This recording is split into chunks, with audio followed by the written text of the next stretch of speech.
Este hermoso día que el Dios del cielo nos ha regalado, un tiempo maravilloso para escudriñar las escrituras, para compartir una porción de la palabra de Dios también para nuestra meditación, para entender y comprender sabiduría del cielo para todos nosotros. Qué bueno es estar en la casa de Dios, qué regalo más bello es estar en la presencia de nuestro Dios, algo que Dios nos ha dado, nos ha otorgado por pura misericordia, el que podamos juntos compartir un momento maravilloso para disfrutar de la benevolencia, de la gracia y del amor maravilloso de nuestro Dios. Él está con nosotros, Él es nuestra fortaleza y Él es nuestro escudo. Vamos a hablar hoy día de algo muy interesante que está en la Biblia, como todas las cosas que hablamos desde este santo lugar. Vamos a hablar de un tema que se llama las revelaciones en el huerto. Aquí en el huerto hay muchas cosas interesantes. Solo uno de los evangelistas habla del huerto de Getsemaní. Los demás escritores del Nuevo Testamento hablan solamente del huerto, un lugar que vamos a ir conociendo paso a paso. ¿Y qué cosas nos revelan esta porción maravillosa? ¿Qué cosas nos va mostrando este camino que tenemos en Cristo Jesús? ¿Cuáles son esas revelaciones? ¿Cuáles son esas cosas que Jesús revela en un instante y en un momento en que necesitamos ver y comprender las enseñanzas del Maestro Jesús? Ahí en Juan capítulo 18, desde el versículo 1 al versículo 11. Juan capítulo 18, desde el versículo 1 al versículo 11. Vamos a leer esta mañana las revelaciones en el huerto. Es interesante que Juan es uno de los que escribe con muchos detalles y cosas muy importantes y relevantes también con respecto a la vida de Jesús, a los acontecimientos de todo su ministerio. Y en esta porción deja y describe estos momentos. También esta porción en otros temas también está detallado como el traidor, ya que aquí es donde Judas entrega también a Jesús. Pero vamos a enfocarnos hoy en aquellas cosas que el maestro hizo que son más relevantes que la entrega de Judas. Judas es algo, un plan divino de Dios. Es algo que iba a acontecer de una o de otra manera. Pero lo que Jesús hace aquí en este huerto, en el secreto, es una enseñanza para todos nosotros de una vida, de cómo la gracia y el poder de Dios aún se manifiestan hasta los últimos días de los que Él estuvo en esta tierra. Él caminó para darnos a nosotros vida y vida en abundancia. Él enseñó la palabra para darnos a nosotros esperanza y también para darnos gozo, alegría y contentamiento. Veamos qué se revela en este huerto. Y dice así: habiendo dicho Jesús estas cosas, salió con sus discípulos al otro lado del torrente de Cedrón, donde había un huerto en el cual entró con sus discípulos. Y también Judas, el que le entregaba, conocía aquel lugar, porque muchas veces Jesús se había reunido allí con sus discípulos. Judas, pues tomando una compañía de soldados y alguaciles de los principales sacerdotes y de los fariseos, fue allí con linternas y antorchas y con armas. Pero Jesús, sabiendo todas las cosas que le habían de sobrevenir, se adelantó y les dijo: ¿a quién buscáis? Le respondieron: a Jesús Nazareno. Jesús les dijo: yo soy. Y estaba también con ellos Judas, el que le entregaba. Cuando les dijo: yo soy, retrocedieron y cayeron a tierra. Volvió pues a preguntarles: ¿a quién buscáis? Y ellos dijeron: a Jesús Nazareno. Respondió Jesús: os he dicho que yo soy. Pues si me buscáis a mí, dejad ir a estos. Para que se cumpliese aquello que había dicho: de los que me diste, no perdí a ninguno.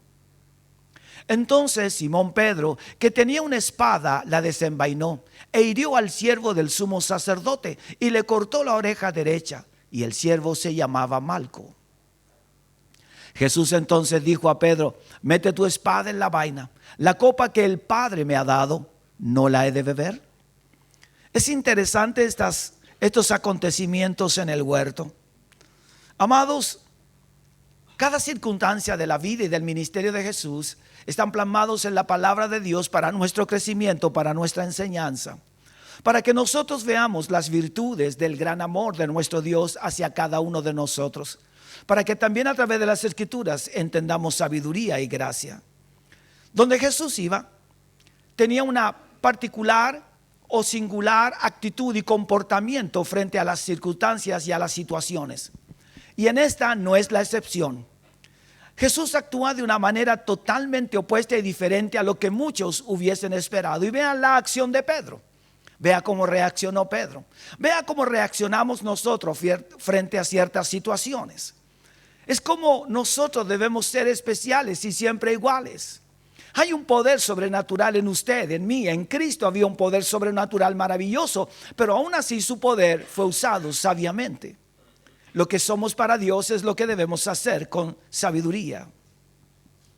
Aquí, en estos versículos que hemos leído, 11 versículos, vamos a ver algunos destellos o unos rayos de la gloria de Dios, de su infinito poder. ¿Cuántos saben que Dios es poderoso? Su poder se ve reflejado en cada parte de la Escritura, en cada momento, en cada verso. En cada circunstancia de toda la Escritura vemos la grandeza del poder maravilloso de Dios revelada hacia usted y hacia nosotros. Es el poder maravilloso de Dios mostrándonos su gran amor y su gran bondad. Siempre van a haber nubes que van a ocultar la grandeza de Dios. Siempre van a haber cosas que nos van a sentir débiles, hacer sentir débiles, pero Dios siempre está con nosotros. Dios está de nuestro lado. Lo primero que encontramos, habiendo dicho Jesús estas cosas, salió con sus discípulos al otro lado del torrente de Cedrón. Y dice, donde había un huerto en el cual entró con sus discípulos. Jesús conduce a sus discípulos y los lleva a un lugar muy especial. ¿Por qué Jesús lleva a sus discípulos allí si él sabía que lo iban a entregar? Una de las cosas que el maestro estaba procurando, que no se produjera un tumulto, que no hubiera un grave accidente, porque sabía Jesús que si lo atrapaban o lo querían arrestar con la multitud que lo seguía, iba a haber derramamiento de sangre más de lo que se esperaba. Ahí les voy a contar también cuántos soldados iban. Era tremendamente algo inesperado, pero cómo funciona el mundo y cómo funciona el reino. Por eso es que entonces Jesús los traslada a un lugar. No era un lugar secreto para los demás tal vez, pero para ellos no. Era un lugar bastante conocido. Dicen que Cedrón era un río muy antiguo, un torrente. Y dice que muchas veces la gente echó basura. Así que tal vez era un lugar tal vez un poco oscuro. Tal vez allí el sol no daba con toda su fuerza. Pero allí bajo la sombra de esos árboles, recuerden que era de madrugada. Así es que Jesús caminó allí, llevando a estos sus discípulos. Y dice que era un huerto en el cual entró con sus discípulos. Solo uno de los evangelios dice que era el huerto de Getsemaní. Es un jardín. Todos tenemos un jardín. ¿Cuántos tienen un lugar secreto? Todos tenemos un lugar secreto donde orar, donde buscar al Señor. Ese es nuestro jardín. Es nuestro lugar donde vamos allí a buscar de la presencia de Dios y a llenarnos también de ese poder y de esa gracia. Jesús los lleva a un lugar para ellos bastante conocido. Versículo 2, por favor, dice, y también Judas. Sabía Judas perfectamente cuál era el lugar donde Jesús continuamente iba, donde Jesús compartía las cosas secretas con sus discípulos, aquellas cosas que necesitaban ellos entender y comprender, porque iban a ser parte de un ministerio poderoso que iba a trascender hasta el día de hoy en toda la humanidad. Así es que el que le entregaba conocía aquel lugar, porque muchas veces Jesús se había reunido allí con sus discípulos. Era un lugar que a Jesús le agradaba estar allí. A Jesús le gustaba llevar a sus discípulos y compartir con ellos un tiempo muy especial. Ahora, Jesús tenía un hábito. ¿Cuál era el hábito? Orar. Algo que nos cuesta a todos nosotros de alguna manera tener esos hábitos. Jesús lo lleva a un lugar donde debemos orar, donde debemos buscar de su presencia. Era necesario que Jesús junto a sus discípulos inclinara su corazón y su vida delante del Creador del cielo y de la tierra. El momento que se avecinaba era un momento terrible y fuerte para Jesús. Sus discípulos no entendían, no sabían nada de lo que venía, porque estaban un poco ajenos a lo que realmente iba a suceder, porque no conocían el futuro. Pero no obstante, Jesús los lleva allí para que puedan entender y comprender que debemos siempre volver al lugar de la oración. ¿Cuál es su reacción frente a los problemas y a las dificultades? Usted se enoja, se entristece, comienza con su mente a buscar una solución, o va a su lugar secreto y comienza a orar. Usted va a su jardín y le dice, Señor, mira, me siento tan desanimado, o simplemente dice, no, ¿sabes qué? Hoy no voy, estoy cansado y no voy a la iglesia, no voy a la reunión, no voy. O usted va al jardín y dice, Señor, yo quiero estar allí. Tengo necesidad de reunirme con los santos y saber que esto te agrada a ti. Que cada vez que cruzo esa puerta se alegra tu corazón, amado Dios. Yo quiero alegrar tu corazón. En este libro que escribió Rick Warren, Una vida con propósito, habla y dice cómo alegramos el corazón de Dios. El corazón de Dios se alegra cuando ve a sus hijos, el Padre, hacer lo que Él quiere que hagan. Cuando tienen un espacio de comunión para compartir con los santos. Qué alegría es para el niño cuando el padre llega a casa después de toda una jornada de trabajo. ¿Es así o no es así? ¿Se alegró usted cuando llegó su papá? En algunos casos sí, parece que algunos no. Ojalá no llegara nunca más este. Ojalá se perdiera. Cambiémosle el número a la casa, pintémosla de otro color, de tal manera que entre en la casa del vecino. ¿Cuál era nuestra intención? ¿Cuál es el deseo? ¿Qué hace un niño cuando ve al papá? No importa si lo disciplinó, corre a los brazos. El deseo de Dios es que nosotros corramos a los brazos de Dios y le busquemos con todo nuestro corazón. ¿Dónde va Jesús con sus discípulos? Va al lugar de su Padre, al lugar de la comunión con el Creador de todas las cosas. No puedo seguir el plan que Dios ha trazado en mi vida solo lejos de Dios. Necesito estar con mi Señor en todo momento, en todas circunstancias. Cualquier situación que me toque vivir, o un problema, una dificultad, necesito ir al huerto y buscar a Dios antes de ponerme a planificar cosas. Porque en el huerto de Dios, en la presencia de Dios, voy a encontrar comunión con Él. Él va a revelar cosas, Él va a abrir puertas, Él me va a abrir los ojos, Él me va a hacer entender lo que necesito para ese momento difícil.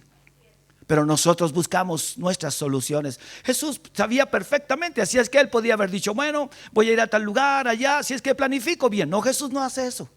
Jesús va igual a la presencia de Dios. Pero si es el Rey de Reyes, si Él es Dios también, ¿por qué hizo eso? Porque nos muestra a nosotros que hay una necesidad dentro de nosotros y es buscar a Dios. Usted tiene una necesidad dentro de usted de buscar a Dios, pero es usted el que no busca a Dios. Su alma, su espíritu le dicen, clama a mi Padre, pero usted le dice, no, tengo mucho que hacer, tengo tantas cosas. Estoy cansado, qué rico este living, qué rico este sofá, qué rica esta cama. Y Dios dice, todo lo que tienes ahí yo te lo he dado.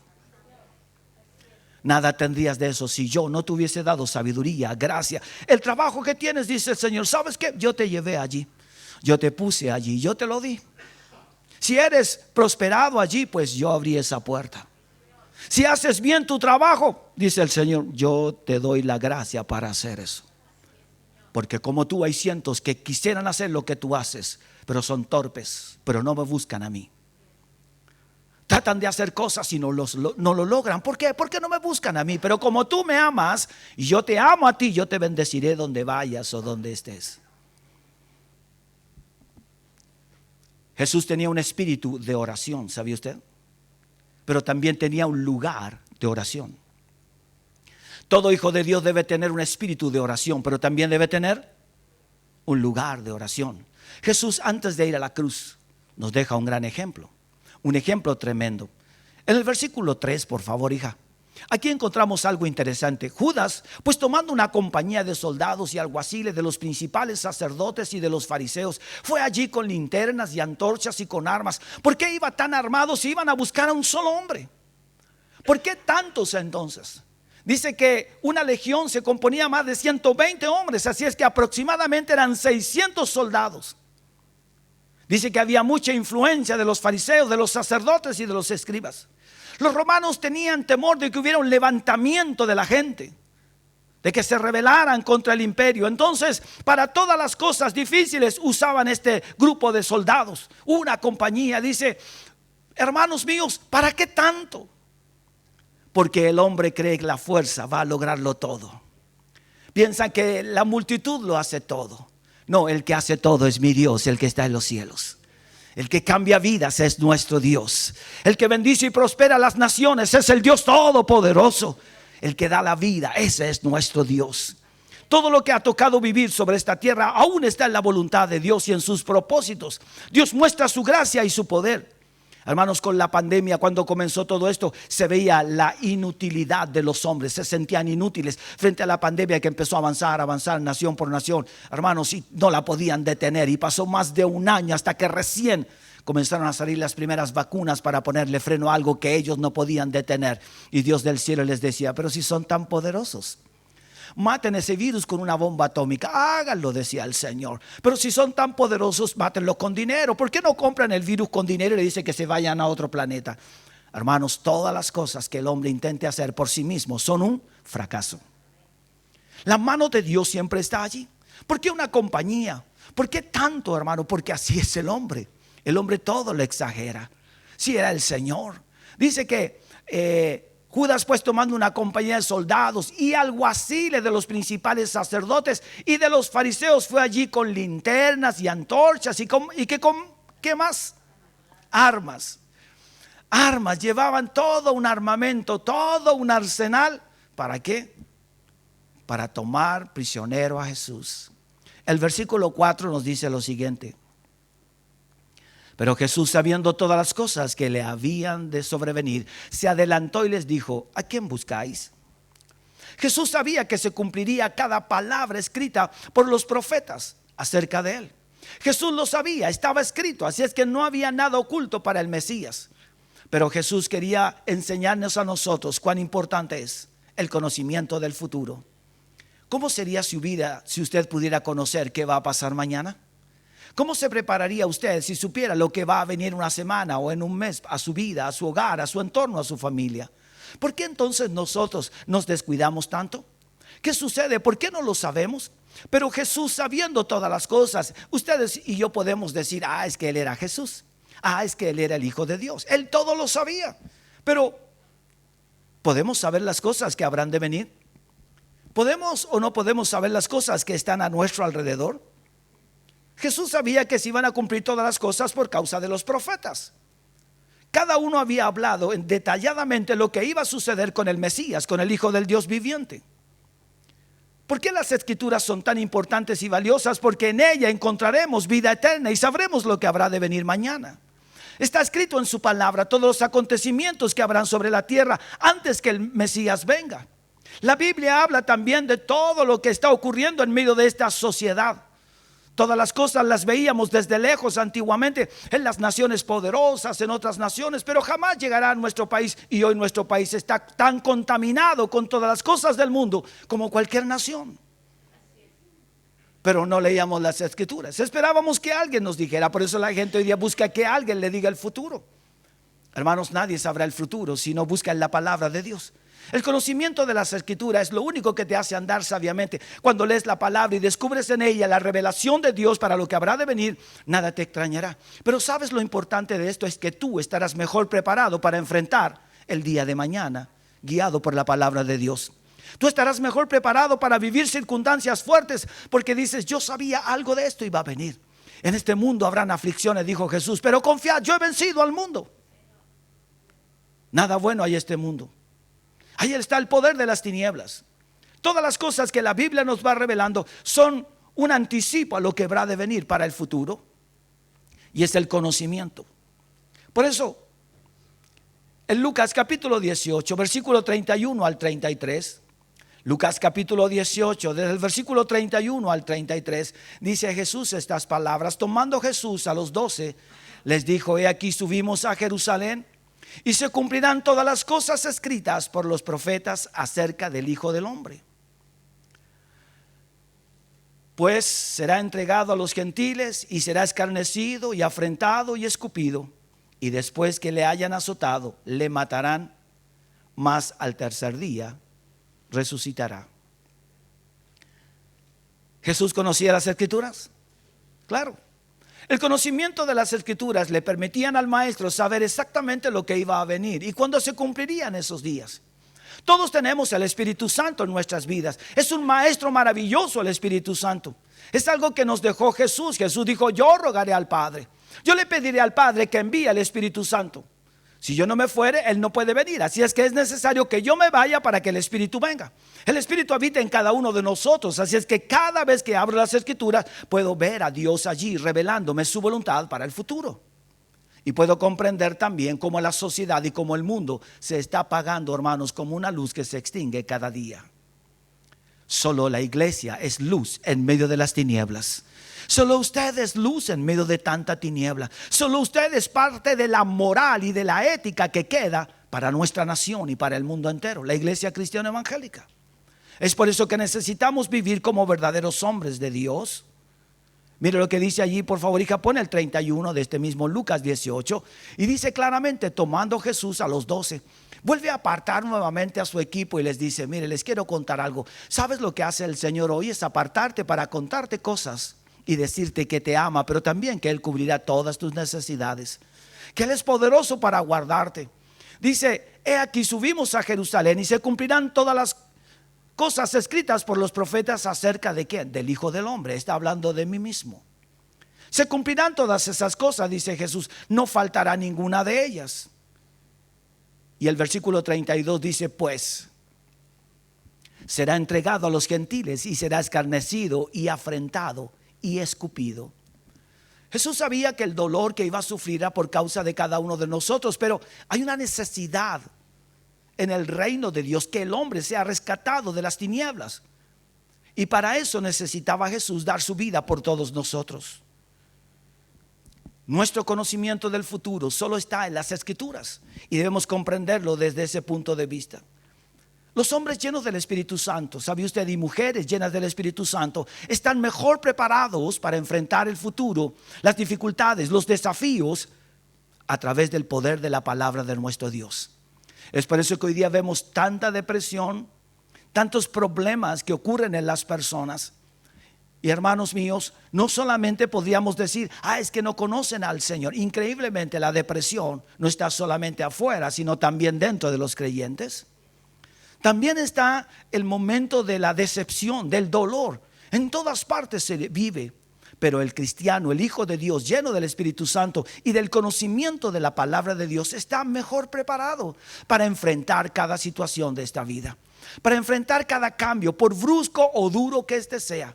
La iglesia de Cristo ha sufrido grandes cambios, persecución, sufrió martirio sus grandes hombres, pero la iglesia siguió en pie sólida y firme, porque esos hombres y mujeres estaban llenos del Espíritu Santo y del poder de la palabra. El versículo 5, Jesús hace una declaración interesante allí en el libro de Juan, capítulo 18. Le respondieron: a Jesús Nazareno. Jesús les dijo: yo soy. ¿A quién están buscando? La palabra Nazareno es una forma de referirse a Jesús denostándolo de quién era. Jesús nació en Belén de Judá, pero era una forma también de indicar que tal vez era alguien insignificante el que iban en ese momento a arrestar para ellos en apariencia. Así es que Jesús le dice: ¿a quién buscan ustedes? Ellos dijeron: a Jesús Nazareno. Jesús les dijo: yo soy. Y estaba también con ellos Judas, el que le entregaba. Vuelve a aparecer Judas allí otra vez. ¿Por qué aparece Judas nuevamente? Porque Jesús está haciendo una declaración de sí mismo y dice: yo soy. ¿Se acuerdan en Génesis también? Perdón, no hay Génesis, en Éxodo. Entonces pregunta Moisés: ¿cómo le diré al faraón quién eres tú? ¿Cuál es tu nombre? Y él dice: yo soy. Jesús está diciendo: yo soy. Y no es la única vez que lo dice. Jesús muchas veces lo dijo, pero la gente decía: no, tú no eres el que dices ser. Tú no eres el Mesías. Tú no eres Dios. A pesar de los prodigios y milagros que veían. Pero ¿cuál es lo importante de esto? Jesús se revela a sí mismo. Entonces encontramos una declaración de sí mismo diciéndoles: yo soy. No hay nada oculto en mí. He sido revelado a todos los hombres. Les he hablado de mi Padre y de la comunión que existe entre el Padre y yo, el Mesías. Pero ustedes nunca me han querido creer. Así es que yo soy. Y estaba también con ellos Judas. ¿Por qué Judas estaba allí? Porque era el que dirigía a todo ese grupo que iban a arrestar a Jesús. Judas guiaba a todo el grupo con la intención de que se detuvieran los planes de Dios, pero Dios iba a continuar con sus planes, con Judas o sin Judas. Desde el momento en que se encontró maldad en el corazón de Judas, Dios abrió un nuevo proyecto y un plan para terminar todo un proceso para la redención del hombre. Jesús responde con humildad: yo soy. Jesús, ¿sabe? No dice esto: no, yo no soy nazareno. No dice eso. No me traten con esos nombres. Él no dice eso. Él actúa diciendo claramente: yo soy. Está bien como me dicen ustedes, pero yo soy. ¿Qué sucede con esto, hermanos? Cuando nos enfrentamos a Dios, nos enfrentamos a este gran yo soy. Un día el mundo se tendrá que enfrentar a Jesús. No sabemos si muchos le dicen de distinta manera a Jesús, o lo anuncian o lo pronuncian de distintas maneras, con odio, con rencor o con burla a veces del Hijo de Dios, pero un día se tendrán que enfrentar a Él. Un día lo harán.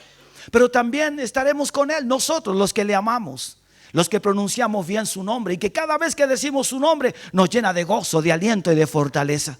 Y que en nuestras oraciones clamamos a Él y pedimos su ayuda, y Él viene y nos socorre porque Él nos ama. Hay una gran diferencia. Muchos lo nombrarán. Estos corruptos que iban a buscar a Jesús, estos perversos, lo podían nombrar como quisieran. Pero hermanos, Jesús sabía perfectamente quiénes eran todos esos hombres. Así Jesús sabe perfectamente quién es cada hombre, cada ciudadano de esta nación y de todas partes del mundo. Y como le digan, un día se enfrentarán a Él. Tal vez algunos para juicio, pero otros para bendición y para vida eterna en Cristo Jesús. Tal vez en cada momento de la historia a Jesús lo han nombrado de muchas maneras, pero Él sigue siendo el gran yo soy. Él sigue siendo el gran yo soy. Él es eterno, Él es todopoderoso. Él no ha cambiado. Su humanidad, el haber estado en esta tierra, no cambió su gloria, su poder. Sigue siendo el mismo de ayer y hoy y por los siglos, dicen los hebreos. Porque Él es santo y Él es todopoderoso. Jesús tenía poder. También en el versículo 6 encontramos un poder sobre sus enemigos. Aquí Jesús le da una demostración de poder. Solo su palabra, hermanos, miren lo que ocurre. Cuando les dijo yo soy, retrocedieron y cayeron a tierra. Hermanos míos, Jesús podía haberlos derribado a todos. Y menos mal, dice un escritor, que había tierra donde cayeran. Porque o si no, Jesús podía haberlos mandado al mismo infierno. Jesús podía haberlos matado en ese mismo instante. Su palabra es poderosa, es como una espada de doble filo. Es la palabra del Dios creador que hizo los cielos y la tierra. El mismo Dios que destruyó ciudades como Sodoma y Gomorra. El mismo Dios que tiene la palabra para enviar el diluvio en los tiempos de Noé. Es el mismo Dios, estaba allí. Les demuestra todo su poder sobre sus enemigos. Jesús podía haber detenido todo aquello y haberlos destruido, pero Él no lo hizo. Pero les dio una sola demostración de poder. No usó ninguna palabra, yo soy.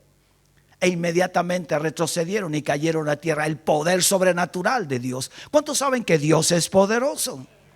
Eso nos muestra que ese Dios poderoso está de nuestro lado. Y que ese Dios maravilloso aún amaba a esas personas. Porque Dios podía haber actuado con violencia contra ellos y cada palabra del Mesías los hubiese destruido. Pero aquí vemos una acción de amor. Les hace una pequeña demostración de mi poder. Jesús sabía todo lo que venía. Se iban a burlar de Él, lo iban a escupir, escarnecer. Pero Jesús sabía que todo esto lo estaba haciendo por usted y por mí. Y que Él no iba a dejar que el mundo lo contaminara con los planes perfectos del Padre que Él tenía. Por eso Él avanzó. Aquí en esta parte hay una demostración tremenda de poder. Jesús dice, puedo pasar entre ustedes e irme de aquí y ninguno me puede tocar.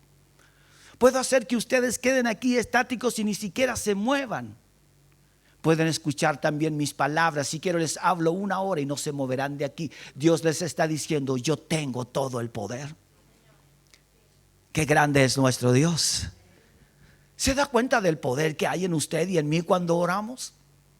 ¿Sabe cuánto poder hay en usted si usted orara por su cuadra, por su lugar donde usted vive, para que se detenga toda la obra de asaltos y de toda obra de maldad?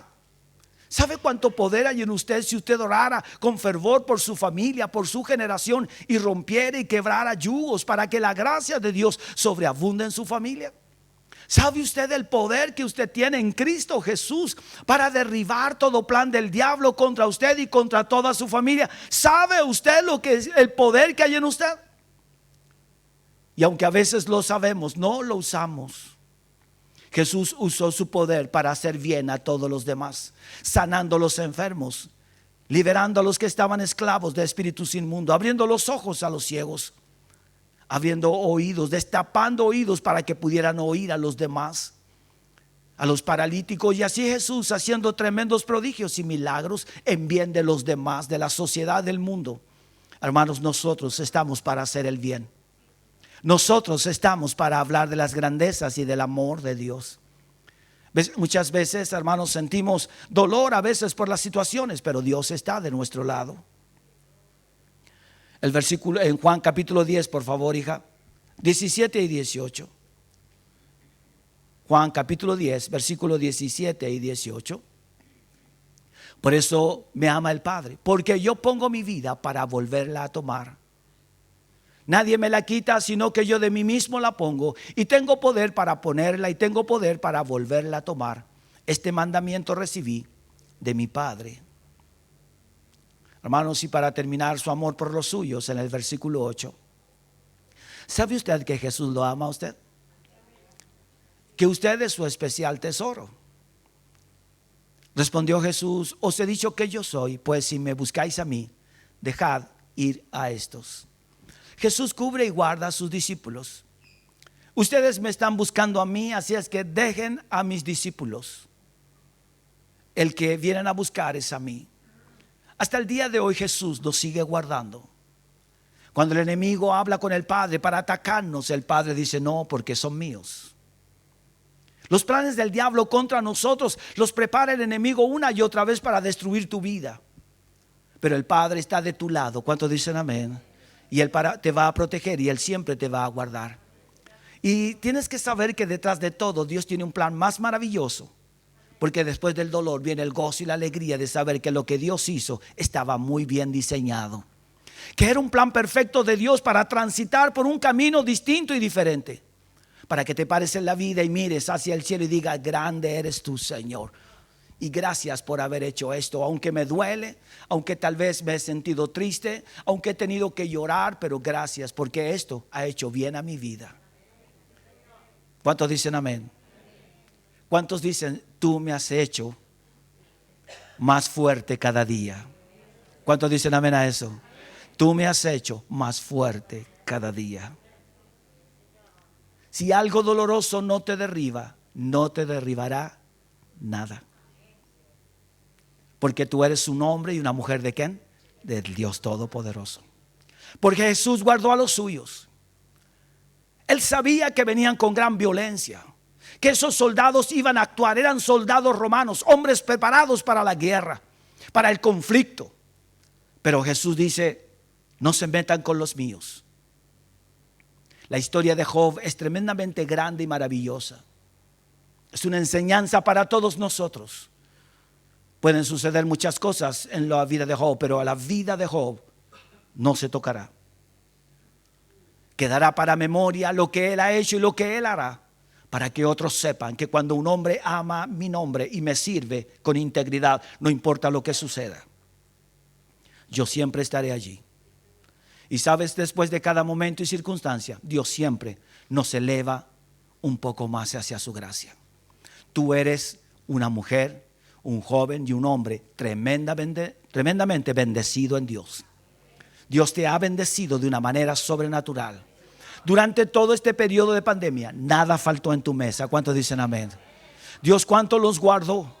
Y aunque el virus anduvo cerca y rodeaba nuestras vidas, Dios nos mantuvo firmes allí. Qué privilegio tu salud. No, hay un Dios que estuvo a mi lado. ¿Cuántos saben que Dios es fiel con nosotros? En cada ruta, en cada jornada que tú haces, por cualquier lugar, por las carreteras, por la ciudad, donde vayas, mi Dios te guardará de todo mal. Hermanos míos, ese es nuestro Dios que nos guarda siempre. Jesús responde por los suyos. ¿Sabía usted eso? Responde: pues si me buscan ustedes a mí, dejen ir a estos. Cuando alguien te quiera atacar, recuerda, está atacando a Dios, al que te ama. Y cuando Satanás prepara algo, no lo prepara solo contra ti, sino también quiere atacar a Dios, porque el que ataca a un hijo de Dios también está atacando el reino. Pero entonces el reino es poderoso y se levanta para defenderte y luchar por ti. Y te prepara para un día mejor. ¿Cuántos dicen amén?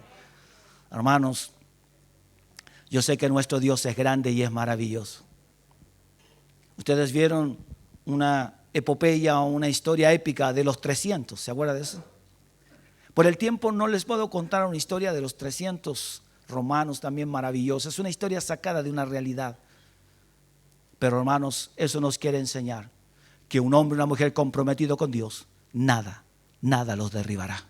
Y vamos a enfrentar dificultades y pruebas, pero aquí estamos. ¿Cuántos dicen amén?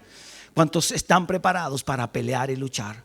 Por eso Pablo dice: vestíos de toda la armadura de Dios, para que cuando vengan esos días, cuando enfrentemos cualquier situación, estemos bien preparados. Mientras tanto, viva con gozo y con alegría, deleítese en el Señor, porque nuestro Dios está de nuestro lado, porque Él es nuestro escudo y Él es nuestra fortaleza.